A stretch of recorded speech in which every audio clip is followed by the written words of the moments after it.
Just had another epiphany too. I don't know why so many times I've tried to just record and upload from the phone knowing that it will take however long, depending on how long I talk and how big the file size is, when I could just airdrop it to my computer and upload it from my computer. I'd just be. You learn every single day something. And as long as you understand what you learned, you'll be alright. You will be okay. What do I want to talk about today? I had something on my mind. Ah, yes. Amazon. I'm going through this dilemma right now because we are at a stage of the internet, of visual media, movies, TV shows, documentaries, where there's so much content and it's so readily available, and every person that has control over IP wants to profit from the internet. And so we have all these subscription services. And really, I don't think a lot of people have an issue with spending the money on most of the subscription services as long as it's the stuff that they actually want. I think where most of the issue comes from is the fact that you have to hop to the different apps, which is very inconvenient. Not too long ago, I tried out for probably about 6 months the YouTube primetime channels. Essentially, I watch most of my content that I consume is via YouTube. So, YouTube videos, channels, documentaries, long form, short form, all that kind of stuff. Not short form like shorts, but short form like 8-minute videos. Mostly that's where I consume the most content outside of movies, outside of TV shows and stuff like that. And I think at the time Creature Commandos was coming out and the season 2 of Peacemaker was coming out. And I was like, let me try and see what this is like. And it was really cool. I like the experience of it being in the same spot. Meaning, as soon as I open YouTube, the new episode of Peacemaker drops, it's right there.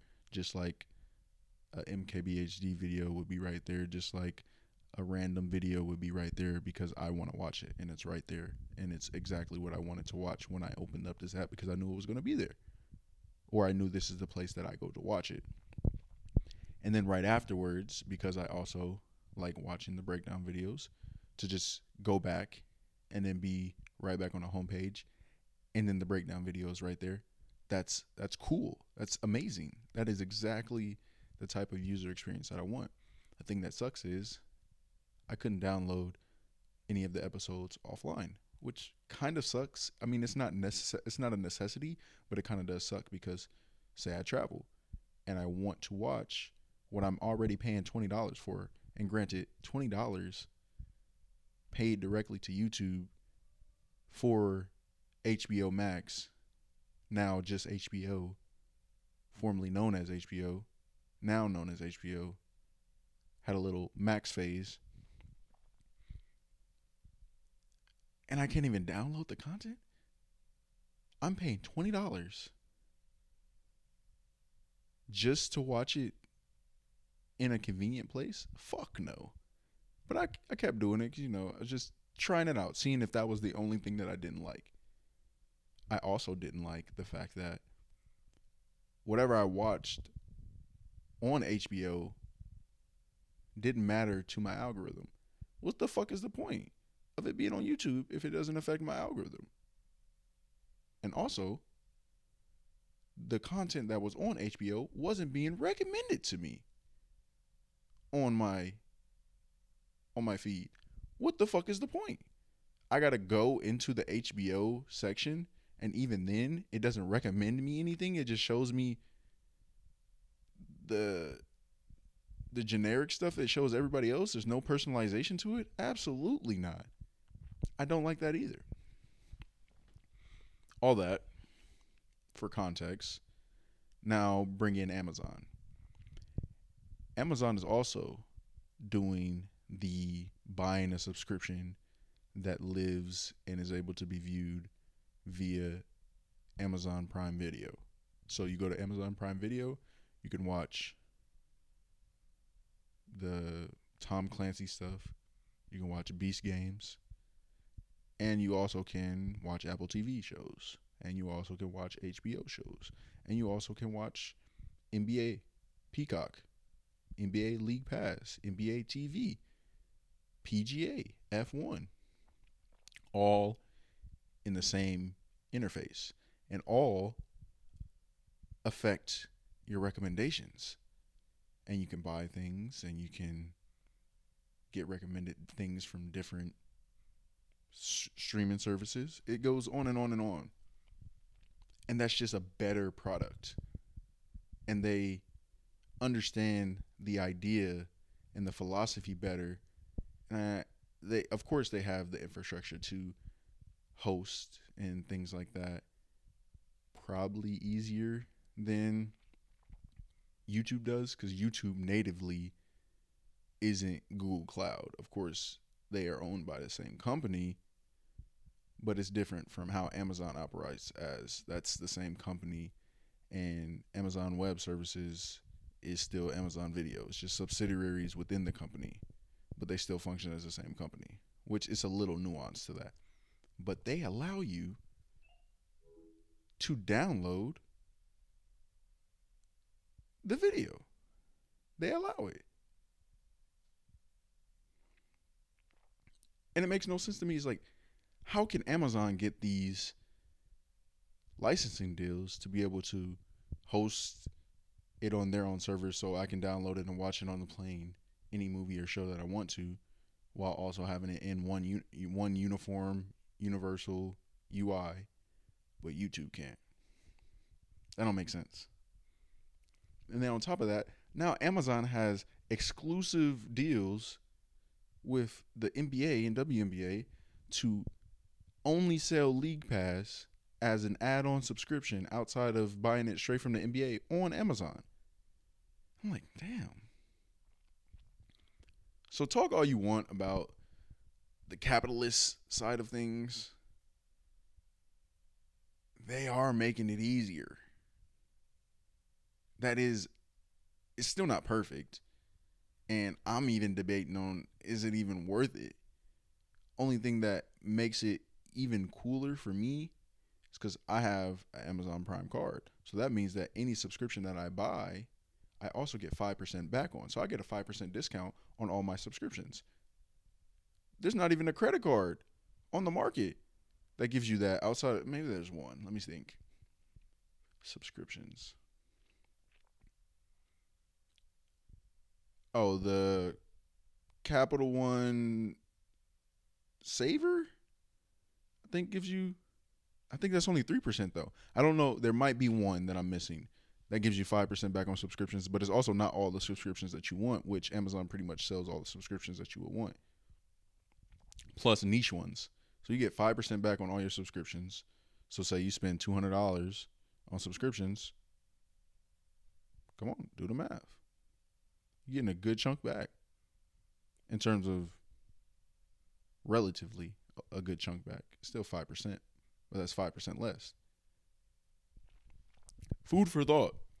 I just think that it's cool that because these companies are so large, that they can do things that are actually more convenient for the consumer. But it also does, of course, reiterate consumption.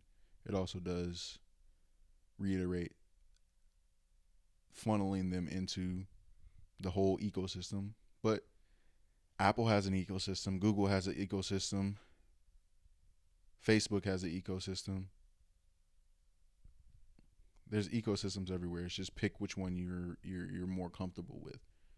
So I am more in favor of understanding that I'm in an ecosystem and operating with that knowledge and inserting myself where I feel comfortable and pulling myself back where I don't. But there's the people that don't know that they're in the ecosystem and then complaining about capitalism. Be like, yeah, but you go to Walmart every day. Yeah, but like there's so many things that you do that feed capitalism. And there's so much that you benefit off of that is benefited off of capitalism.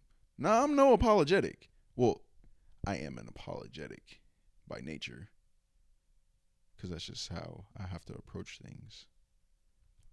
But I don't have a strong stance on capitalism is the devil and capitalism is the only way that a society can be successful. I don't think either one of those are true. I think, like most things, it is in the middle.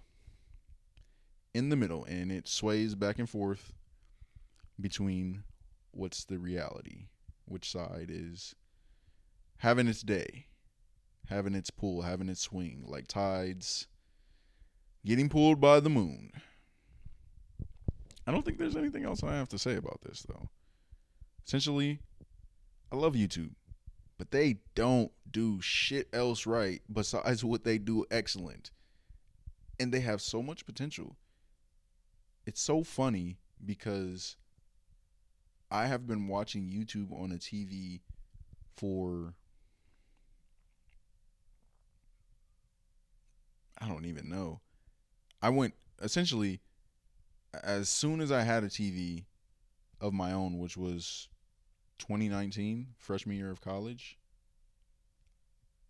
I was watching YouTube on the TV.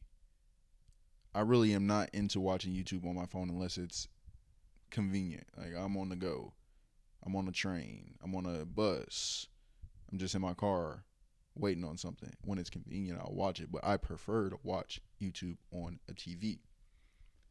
Now, there's a trend that everybody's watching YouTube on TV, or a lot of people are. I shouldn't say everybody. Generalist terms. Generalizing terms. I'm like, damn. I set the trend. No, I like to consume the way things are supposed to consume, and the TV has just always been that's how you consume that type of media. Visual media gets consumed on TV. That's how it always has worked in my head, from VHS tapes to CDs, the Blu-rays to what else? Movies, big TVs. YouTube can do so much dope shit. And there's people's whole job. There's product officers, product owners, product managers' jobs to make YouTube so much better. And I don't know, like, maybe they're working on it and they're just trying to finalize everything. But I'm like, damn, this shit is not that hard. You guys are the oligarchy alphabet.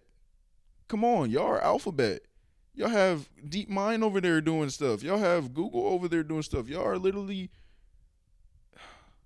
bro, y'all are Google. Figure this shit out. Why is it taking so long? I can see it already. Just make it happen. Just make YouTube great.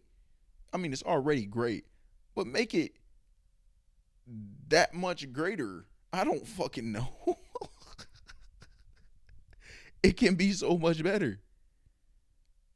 And there's already hints of other people doing it, and y'all can do it better. It's like that trope to where Android does something and then Apple just does the same thing but does it better. All these companies have the ability to do that. And that's one of the things that I was also thinking about today. This is a completely sideline thing. Let's just consider that topic done.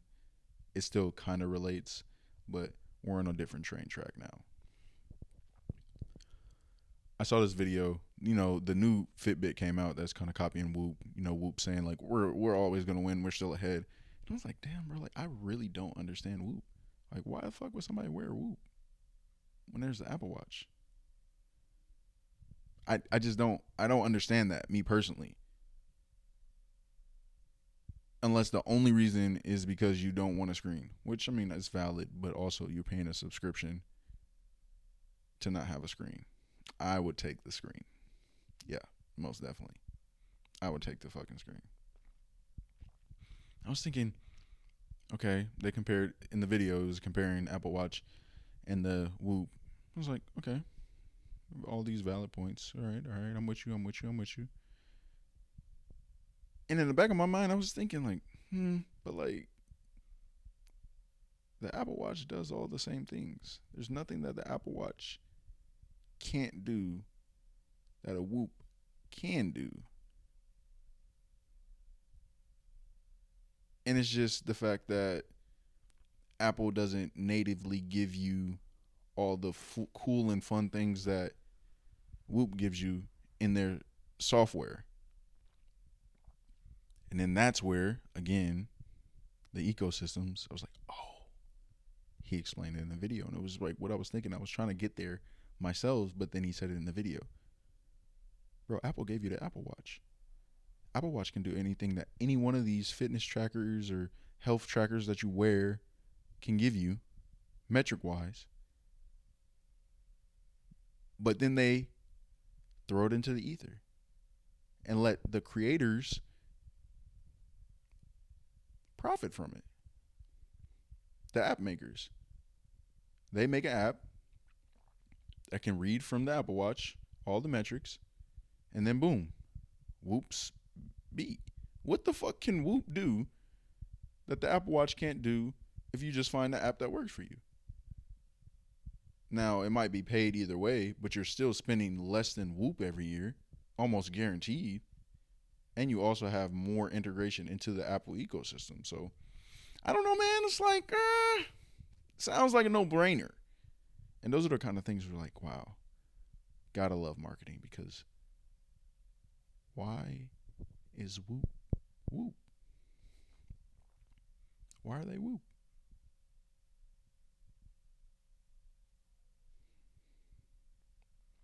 Because anything Whoop can do at any point in time, if Apple wanted to, they could just copy Whoop, and that be it. Apple could make a Whoop like device in the Apple ecosystem, and it would be better than the Whoop, hands down. Just no questions. It just would be, because they have more firepower, more money, better engineers, more money to lose if it doesn't go right away. Think about Apple Pay. Man, they was not liking Apple Pay. But just wait, and then boom, Apple Pays that stuff. Earpods. Whoa. Now they're everywhere. Everybody's ears. Crazy. Even the Vision Pro. The only thing that was lacking for the Vision Pro is the fact that nobody was building cool shit on it. If people were building cool shit on it, then more people would have the Vision Pro. I still need to go try it out. But I don't got 20/20 vision. So they trying to tax me. They gonna try to tax me to put them eye things in there, and I'm like, damn. And I don't need to be spending $2,000, $3,000. I think it's like $3,500, isn't it?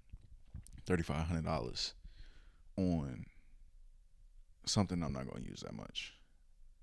Especially because, again, TV is how you consume.